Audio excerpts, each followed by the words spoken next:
Bismillahirrahmanirrahim. Assalamualaikum warahmatullahi wabarakatuh. Nama saya Ruslan bin Ma'mun, kelas A21. Dalam kesempatan pada hari ini, saya akan membacakan sejarah Cirebon era penerus Syekh Syarif Hidayatullah.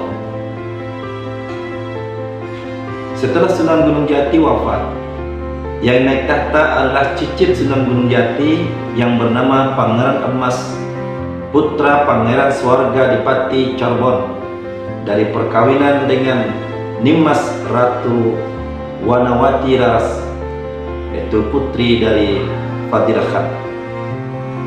Pangeran Emas kemudian bergelar Penembahan Ratu I. Ia memerintah Kesultanan Cirebon selama 81 tahun, yaitu dari tahun 1568 Masehi sampai 1649 Masehi.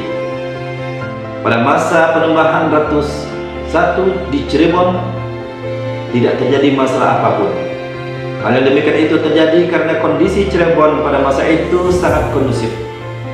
Kerajaan Sunda sudah tidak menjadi ancaman lagi bagi eksistensi Kesultanan Cirebon. Demikian pula dengan Kerajaan Banten. Pada masa itu Banten masih tetap konsisten memandang Cirebon sebagai sumber pertama eksistensi kesultanannya. Selain itu terjalin hubungan yang erat dengan Kerajaan Pajang dan juga hubungan dagang dengan luar negeri berjalan lancar.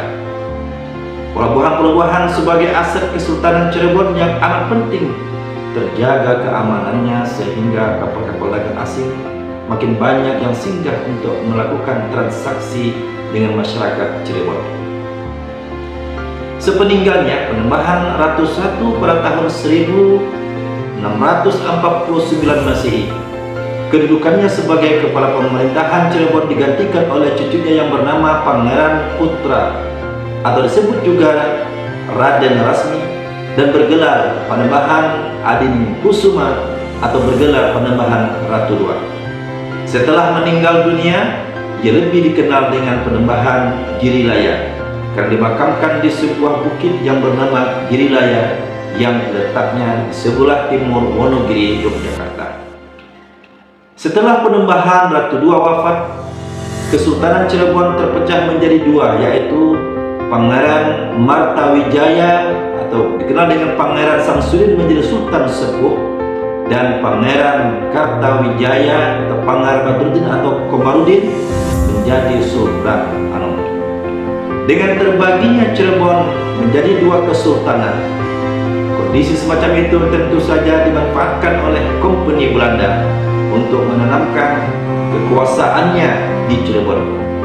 Kompeni Belanda menyambut baik permintaan dari pihak Cirebon untuk bertindak sebagai penengah yang dapat menyelesaikan konflik di kalangan elit Cirebon sambil mencari peluang untuk mengambil alih kekuasaan di Cirebon. Pengaruh kompeni sangat terlihat dalam kontrak bertanggal 4 Agustus 1699 Masehi yang antara lain menetapkan bahwa Sultan Anom I menempati derajat pertama, Penembahan Cirebon menempati derajat kedua, dan kedua putra Sultan Sepuh I yaitu Pangeran Dipati Anom dan Pangeran Arya Adiwijaya menempati derajat ketiga dalam urusan pemerintahan Kesultanan Cirebon. Yang demikian, di Cirebon ada 4 raja. Kemudian pada tahun 1773 Masehi, jumlahnya berkurang menjadi 3 orang raja setelah Penembahan Cirebon meninggal dunia. Karena Penembahan Cirebon tidak berputra, maka peninggalannya dibagi dua, yaitu pada Sultan Sepuh dan Sultan Anom. Melalui berbagai perjanjian lambat laun, Cirebon jatuh ke tangan Kompeni, dan pada tahun 1681 Masehi Kompeni berhasil menanamkan dominasinya secara penuh. Hal yang demikian itu dapat dilihat dari perjanjian antara Cirebon dengan Kompeni Belanda tanggal 7 Januari 1681 Masehi. Adapun isi perjanjian itu adalah: 1. Kompeni memperoleh hak impor pakaian, kapas, dan opium.